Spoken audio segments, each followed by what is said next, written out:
كل سنة وانتم طيبين.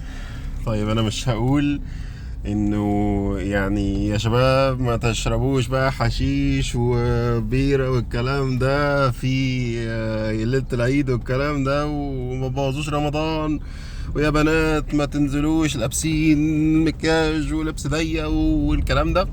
لا لا لا، يعني ناس كتير قالت الكلام ده. وانا رغم ان بس في حاجه مهمه، يعني ان انتوا لما بتعملوا الكلام ده الموضوع ده مش بيبوظ رمضان بس، دي ما يعني خطيئات كبيره جدا، اللي هو شرب البيره والخمره، وكمان ليله العيد التحرش بالبنات،